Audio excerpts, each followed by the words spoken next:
Hi everyone, welcome to Dustin the Blind Minnesotan. Today in this podcast episode, I'm going to be talking about some cool technology that's coming in our community, and I'm going to be talking about what's happening in my personal life because, this is a podcast and I want my podcast to be different than other people's podcasts that you listen to in the blind and visually impaired community, because I feel like a lot of people in the blind and visually impaired community who are podcasters, they listen to another podcast and they learn information and then they repeat it on their podcast. Another blind person listens to that podcast and they repeat it on their podcasts. And then what's happening is then we all post our podcast episodes in our local blind and visually impaired groups on Facebook. And suddenly people who are not in the podcasting industry are seeing 10 podcasts all about the same topic. And then they don't even want to listen to all 10 because they're all the same crap and talking about the same crap. So me in my podcast, I like to make it a little bit more personal because you can learn more things about me and how I live my blind/visually impaired life here in Minnesota. Even if you live in Florida, Arizona, Texas, New Mexico, Colorado, Miami, Florida, New York, like anywhere in the United States or anywhere in the world. You can take some of my lessons from my story and adapt it to your situation. So then, you can live your best blind and visually impaired life. So the first thing I want to tell you about what I've been doing lately, because, let's get the small chat out of the way first, because that's how I like doing things. Well, lately, Bob's Produce Ranch has been slow because, we focus on more summer things and produce tastes best during the summer. So, our store has been slow. So work has been slow. So I haven't been showing up to work as much because they don't need me there as much. So that's a little bit disappointing. So that means I'm making less money than I would because, the store is slow. So, other than that, I have to strap my budget down some more, but, I'm able to make it financially. So that's a blessing. You have to look for all those small blessings where you have them. So then, I've been on my free time, I've been going to the Maplewood Mall in, Maplewood, Minnesota. I take Metro Mobility to get there because where I live in Columbia Heights, I would have to take a bus all the way to downtown Minneapolis, then take the Green Line train all the way to downtown St. Paul, then hop on a bus that goes from downtown St. Paul through East St. Paul all the way to Maplewood. And that's a 2-hour trip one way. And then I'll have to do it repeat if I took the city bus. Well, if I'm going places like on the St. Paul side of the river and on the St. Paul influence, I call it the St. Paul influence, where I have to go all the way to downtown St. Paul and back out to get someplace, that's when I just take Metro Mobility. Because Columbia Heights is in the Minneapolis world of influence, once I take a bus to downtown Minneapolis, I can get to any other suburb around Minneapolis. So when I normally go into a Minneapolis suburb, because, Columbia Heights is a Minneapolis suburb, I normally just take the city bus because it's way quicker for me and it's, more on time. Metro Mobility, sometimes they're late, sometimes they're not. Sometimes they get you there and it's on time. Sometimes they get you there late.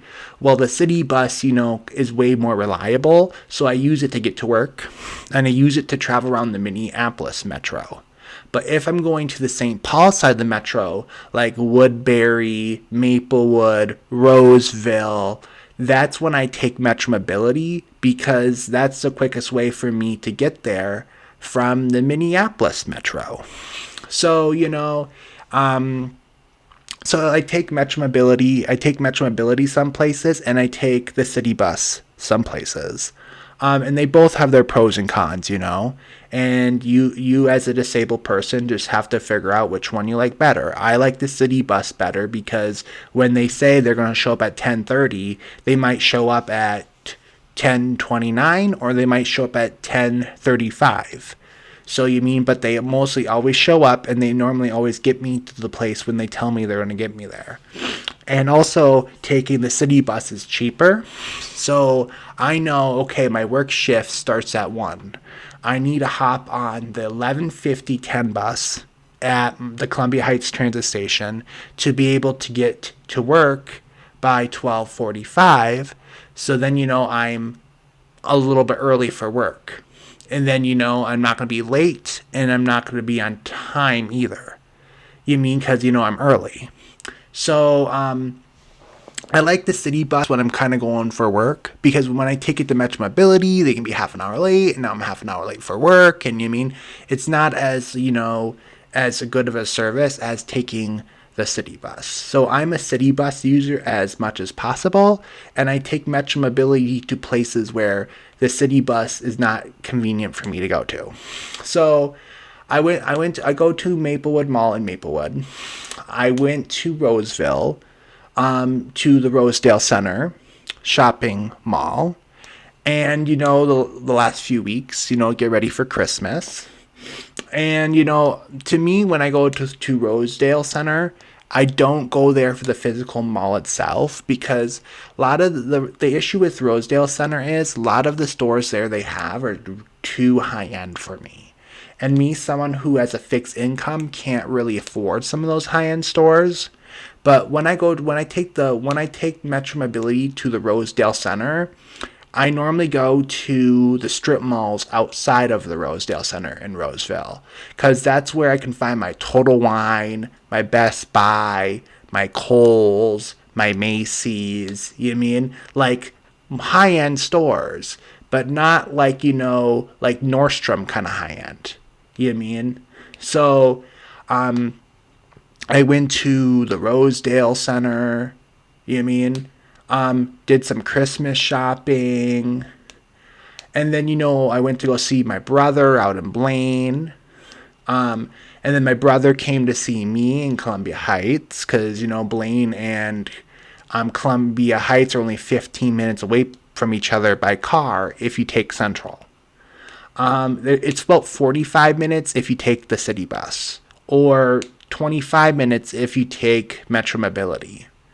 So, my brother, he lives up in Blaine. He came down and saw me. I went up to go see him. I went to go see my dad out in Otsego. I normally take Metro Mobility up to my brother's apartment, and then my brother and me then go together to my dad's house in Otsego. My mom and stepdad both came up from Florida for our Christmas. So then they spent some time with me up here in Minnesota. So I had a really busy month. I went to go to downtown St. Paul to see my cousin Katie. That was really fun. And I saw her twice this month. So because, me and her are pretty much the only one in our family that lives in the St. Paul, Minneapolis metro. So because we're the closest ones to each other, I try to, to go down there to St. Paul and see her as much as possible. And then I go to church at Hope Lutheran Church in North Minneapolis on Sundays when I have days off from work on Sundays. But some Sundays I can't go because I have to work, because someone has to keep the grocery store produce section running. So, on Sundays I'll take like an Uber or Metro Mobility, when I have some days off, to Hope Lutheran Church in North Minneapolis. And I go to church. And then after church, I normally walk around North Minneapolis and eat at some local restaurants and stuff. So I'm a very busy person. So that's why, I don't have a lot of time to sit down and make a lot of podcast episodes, because I'm really always really, really busy. And if you go to my Dustin Lindbergh 2 Instagram page, if you somewhat can see, you can look at my photos and stuff. I share pictures, like yesterday posted pictures of my trip at the Maplewood Mall.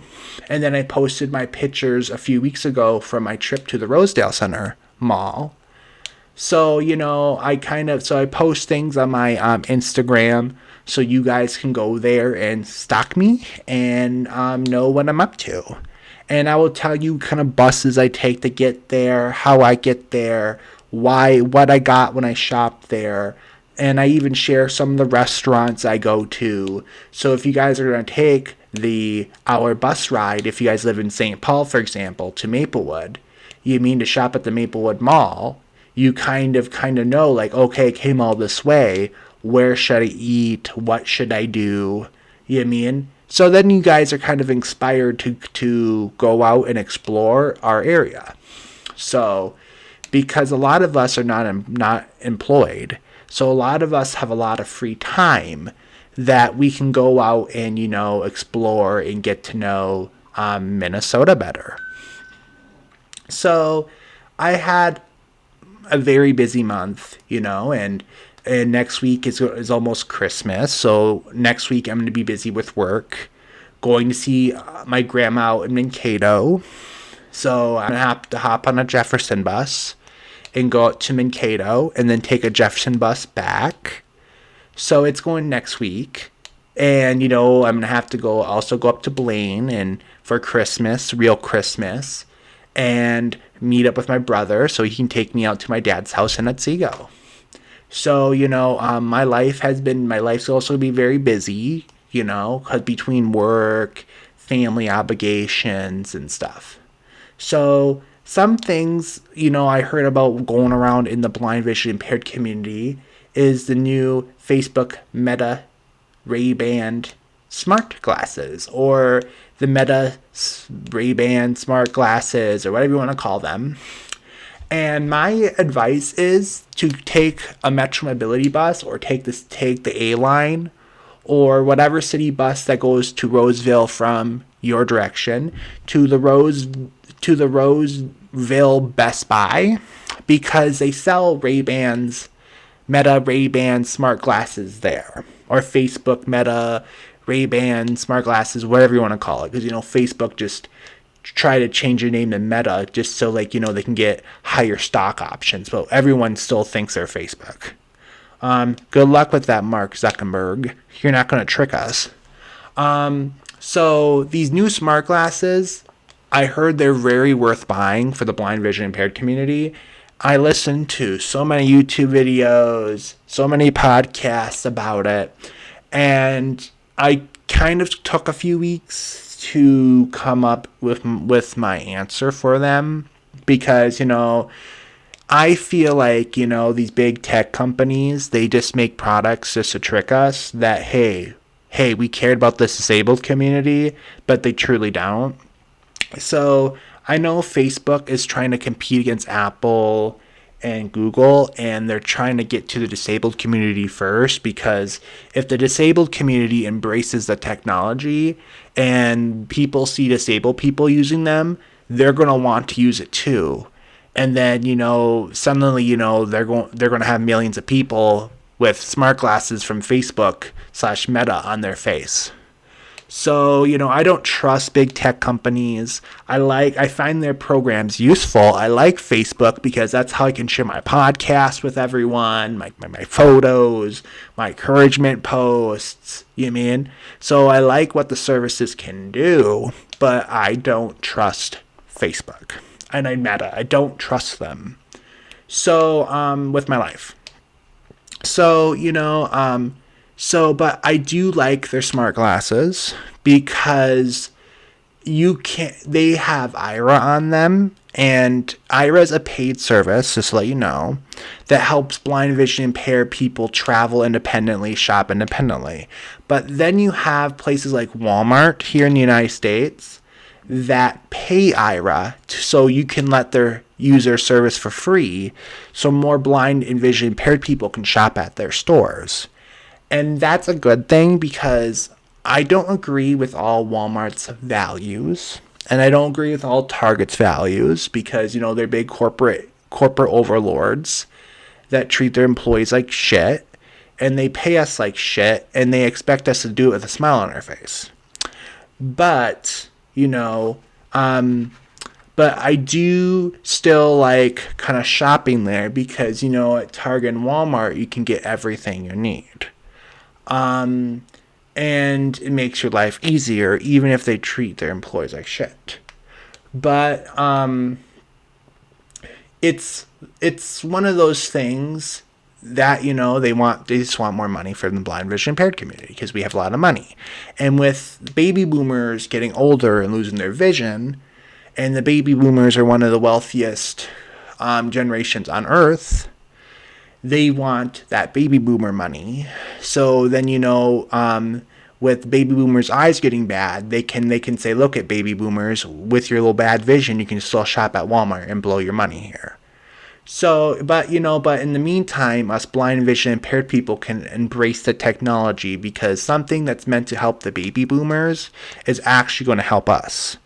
So, these Meta Ray-Ban smart glasses, I think every blind vision impaired person should buy one, even if I don't trust Facebook/Meta with the data that we are giving them with these smart glasses.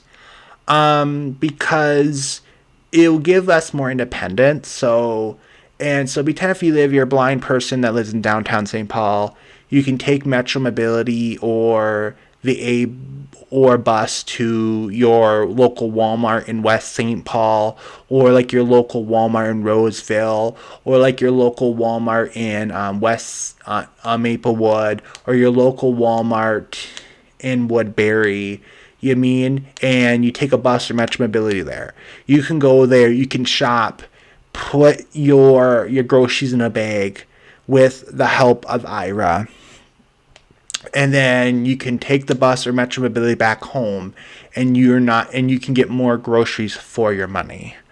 My favorite and the reason why I'm telling you to go to the Rose, they'll want Best Buy to buy the smart glasses and it's worth Metro Mobilitying there and taking the city bus there is because that Best Buy has higher income people shopping there. And because they have higher income people shopping there, the customer service people that have to be more put together to get sales, because high income people like salespeople who are put together, and because their salespeople are put together, more people are willing to spend their money in high income neighborhoods. So if you go to that Best Buy, the customer service people are more willing to help you out and help you try on the glasses, help you figure out which ones you want, and they're going to do it without complaining because they know the clientele who goes there, they don't like complainers and they like good service for cheap. So so then after that you can wear them, and then when you're in Walmart or Target shopping with Aira, the Aira agent can see through your glass cameras in your glasses, and then it'll make your shopping so much easier. So then you're not the weirdo disabled person waving their phone all over Walmart. You can be the disabled person with their white cane, their glasses, and look more normal as you were walking while Walmart. And when I go to Walmart, I bring my utility cart. I went to Amazon, bought a utility cart. And then what I do is when I walk around Walmart, I put the groceries I want in my utility cart, and then I walk up to self-checkout my groceries, because some Walmarts you have no choice but to use self-checkout. And then I put them back in my cart, keep my receipt, and and when I walk out the door, I show the security guard my receipt, and the security guard lets me walk out of the store with my utility cart full of food. Because the guy knows that, hey, he's disabled, because why would a normal person with a car walk into Walmart with a utility cart? Security guards at Walmart are not dumb. So when they walk in with my utility cart, they know that, oh, this guy's already disabled, because who comes in here with a utility cart? So, to grocery shop. So, I like when I go to Walmart or Target, I use my utility cart. Even when I grocery store shop at Bob's Produce Ranch where I work, I'll bring my small utility cart with me to work. And then after on my lunch break, I will shop, load up all my produce in my small utility cart, and then I'll push my small utility cart in our work fridge. So then it stays fresh all day when I'm kind of at work. And then when I'm done with work, I just take my utility cart, clock out, walk out the front door with the closing manager, and then I can push my groceries to the bus stop, hop on my bus, and go home. So, having a utility cart as a disabled person, definitely when you're shopping at a place like Walmart or Target, makes your life so much easier. And Metro Mobility will take you with your utility cart. So when you're online and you're scheduling a ride through their website, the Metro Mobility website, when they ask you, do you have any accessibility aids, hit yes and click walker, because your utility cart will be considered a walker.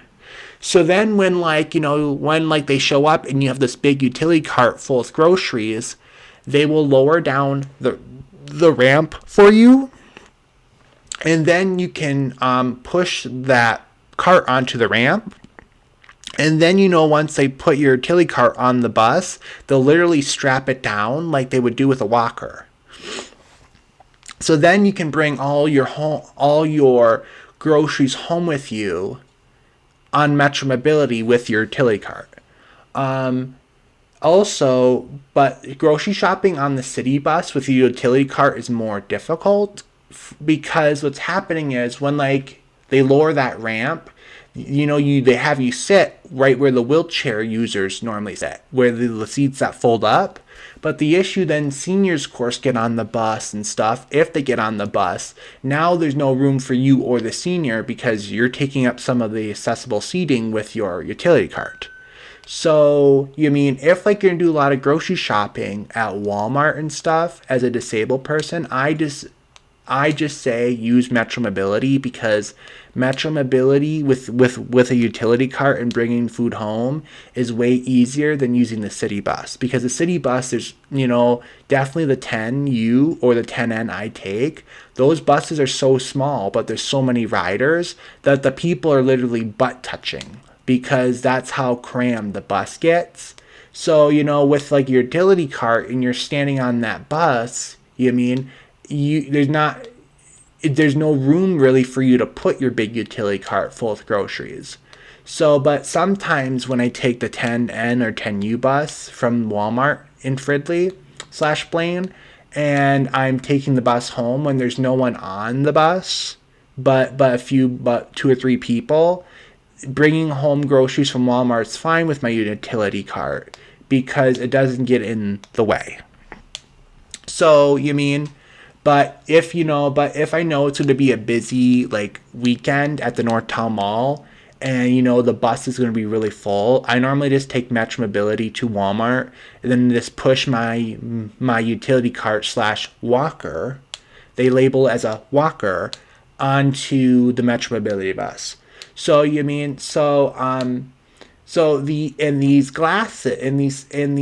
smart glasses from Facebook / Meta / Ray-Ban, or whatever you want to call them, will help you navigate Walmart easier and make your grocery shopping experience easier, because they have Aira built into or working with the glasses. So I encourage that. Even Target does that. So if you're a Target shopper instead, you can do the same thing at Target. And if you're disabled, there's plenty of Walmarts and Targets that you can take here, at least here in Minnesota, because Target's, based out here in Minnesota. You can easily take Metro Mobility to, or the city bus to. And, you can easily do your shopping and go home. And it's sad because, I'm sorry to say this, but, small companies like Bob's Produce Ranch we can't compete with price when it comes to Walmart, because Walmart can order one thing of strawberries for $2 because they're ordering so many, so they get a discount. While stores like Bob's Produce Ranch, we might have to pay $4 per container because we can't order as much as Walmart, so we're not getting a discount on those strawberries, so we have to pay full price. So a place like Bob's Produce Ranch is going to be it's harder for the disabled people to shop at because we're more expensive, because the food industry charges us more money. So then we have to sell for the groceries for more money. So the issue is small grocery stores like Bob's Produce Ranch in low-income communities like Fridley, we can't sell groceries cheap enough and still make money and pay our bills for disabled people to shop at affordable prices. So now they're stuck going to places like Walmart and Target that are so big that they can get discount prices on food, and then the disabled community can go there and get cheaper food and get more food for their money.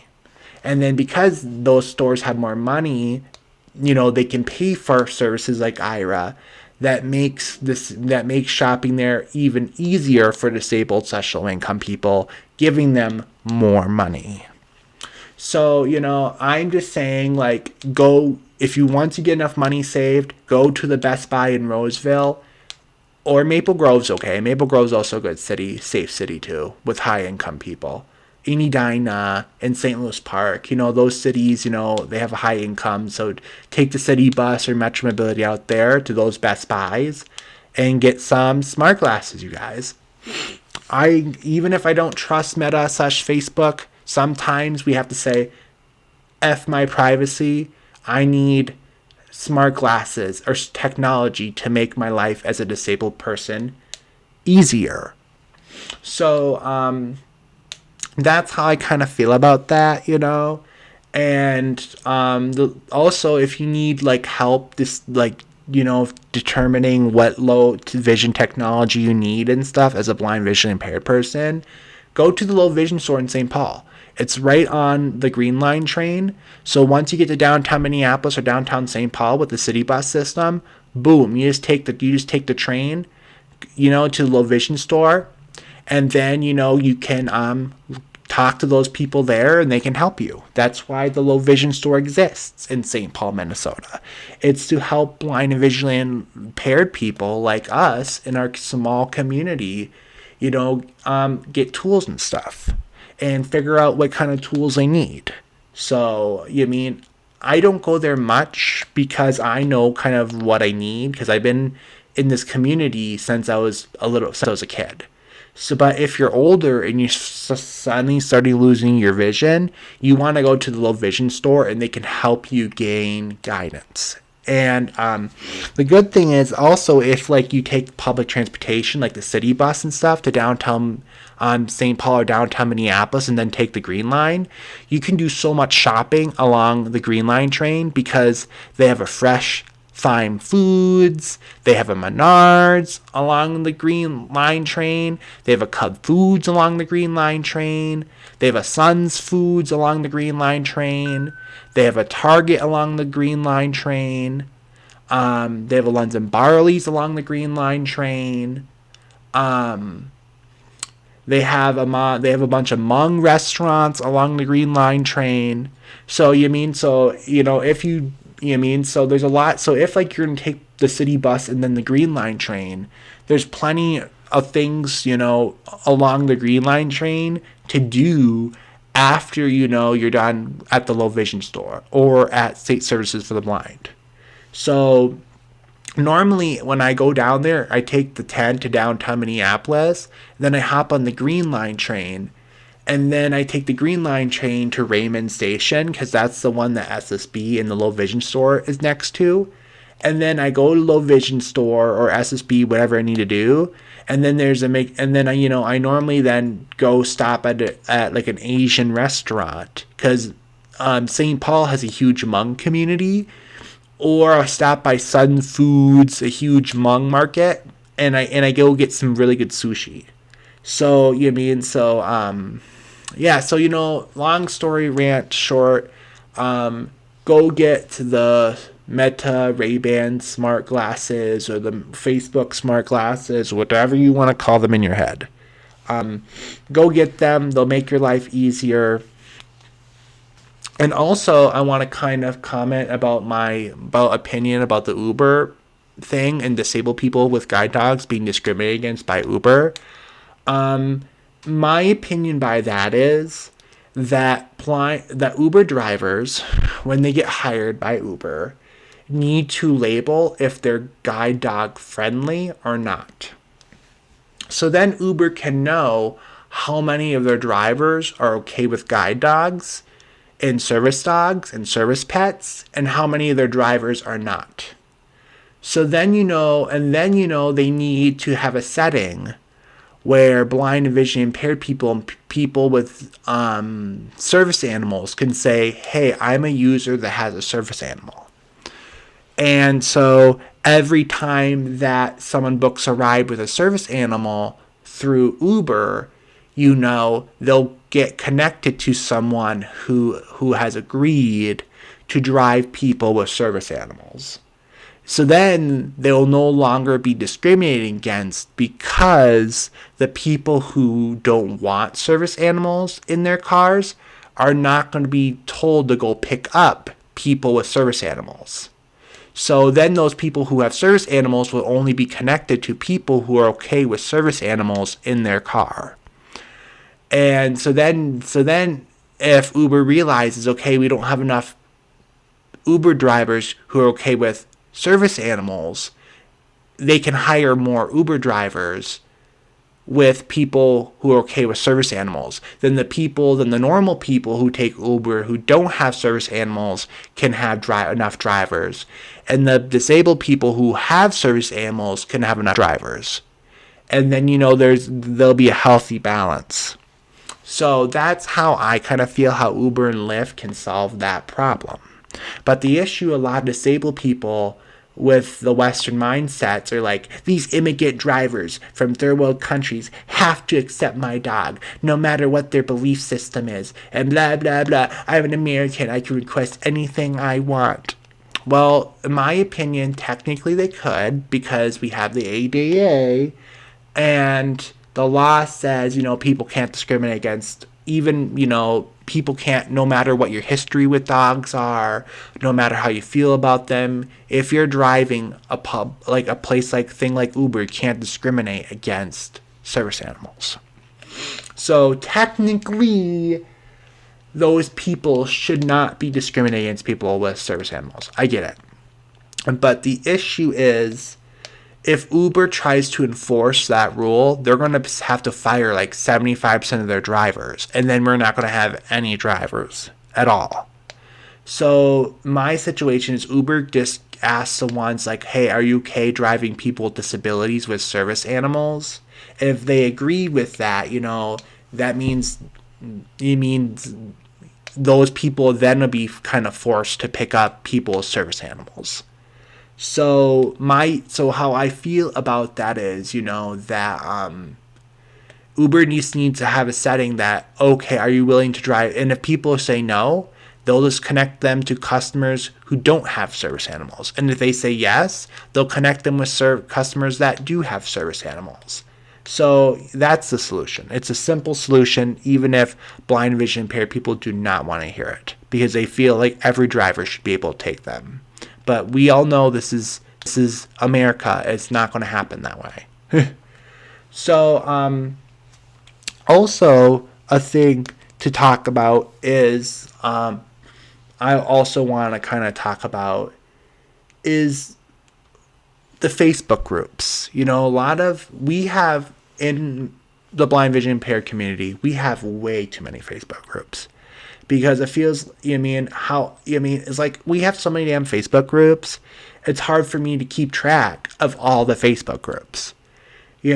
So how I believe is, we should only have maybe 60 Facebook groups in the United States. Because there's 50 states in the United States, and then we need federal groups. So there should only be 60 Facebook groups in the blind vision impaired community in the United States. I'm sorry, not every blind and visually impaired person in the United States and Europe needs their own damn Facebook group. So lately, on Facebook, people, admins of the small Facebook for groups for the blind vision impaired community have not been involved in years. So Facebook offers them to me. I accept them, and then what I do is, and then I promote my group in those old groups, hoping to bring those audiences in that empty, abandoned group into my group. So then, we can have more in blind vision, even if they live outside of Minnesota. So then, we can have more blind vision impaired people concentrated in one spot. So then it's easier for us to share our resources within the blind and vision impaired community. Because if people are in like over 1,000 different groups, right? I might share one in one group, and 500 other groups have not even seen that information. So 500 other people in those groups are not getting help. So I just think that, that the blind and vision impaired community needs to stop creating damn Facebook groups and just work with people like me who already have one. So then, we can shrink the amount of Facebook groups that we have out there, so then more blind and vision impaired people can actually get the resources they need easier. So my Facebook group is called Minnesota's Blind and Vision Impaired Community. I share, podcasts in that community from all different kind of podcast creators. I share resources in Minnesota that help the blind vision impaired community. I share articles on affordable housing that's coming up. So blind vision impaired people who want to move out of their parents' house, they can move into those apartment buildings. So I'm trying to help people in my community in the state of Minnesota. That's why I have that, a Facebook group to help them. So so I just feel like we have too many Facebook groups for the blind vision impaired community. That's just my opinion. Some people might disagree with me. We're in America. You're allowed to disagree with me.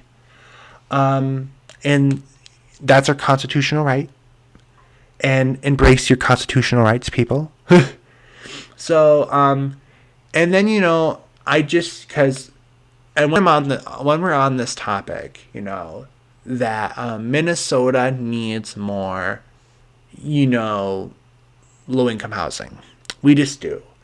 We just need developers from like New York, Chicago, San Francisco, Las Vegas to come out to the high-end suburbs like Maple Grove, Blaine, Coon Rapids, Edina, St. Louis Park, Richfield, Bloomington, Woodbury, Maplewood, Roseville, buy out all the old office buildings and just convert them into studio apartments for disabled people. Us disabled people, we can afford, a lot of us can afford studio apartments up to $950 a month. So just please come out and buy a bunch of office buildings, in the rich suburbs of Minnesota, and please convert them to, studio apartments for us disabled people live in. So, us disabled people, so we can move out of our parents' houses and live independent lives. Can someone please do that, please? I would definitely appreciate it. And because what people don't realize is there's a big culture difference between Minneapolis and its suburbs and St. Paul and its suburbs. Like in Minnesota, most Democrats live in St. Paul in Minneapolis, but right when you exit St. Paul, Minneapolis, most of the state becomes Republican. So what these property developers don't know is if they just build in these low-income apartments or high-income apartments in the Minnesota suburbs or beyond, they're going to have access to Republican leaders that value their businesses and that value what they're trying to bring into their city. So companies, don't give up on Minnesota. If you just stay out of Minneapolis and St. Paul and go to the Republican areas, you will get support. So property developers, please come to Minnesota. We need you. Thank you. So another thing, we should be, talking about is, we need an increased amount of money in our food stamps. Even an extra $100 a month would help. Just, even disabled people who are working, we need food stamp support because all my money pretty much goes towards my electricity bills, my trash bills. So my Social Security money goes towards my rent. My work money goes to electricity, heat, water, trash, my internet, my phone bill, all that stuff, right? And then, because I'm working, I don't get that much food stamps anymore. And then at the end of the month, I'm like, okay, I only have like $25 to $30 for food. You know what I mean? So I believe that even disabled people whose disabilities are never not going away, who work like me, because of how expensive everything is, should at least get $150 to $250 a month with food stamp support. Because the hard part about being disabled in America is if you work and you try to be a productive citizen, the government punishes you. And I'm sick of being punished. You mean I'm a disabled person that's working and trying to contribute to society? Why are you punishing me? You mean why are you punishing me for trying to be a productive member of society? You mean disabled people should be being rewarded for going to work. The state here in Minnesota and the federal government. Disabled people, should get reduction on taxes for working. You mean, or maybe get even their tax money back that they're paying into the system for working. You mean the issue why not a lot of disabled people work is because we get punished for working. You mean we get beaten and abused by the system for working. So, that's kind of a thing, that we have to improve in society, is not abusing disabled people who are trying to be productive members of society. But because, our system is made by people in their 60s that don't like disabled people, like the rich politicians, I'm not talking about Mary down the road. I'm talking about people like Bill Gates, Jeff Bezos, Tim Walz, the Minnesota governor, all these rich political figures.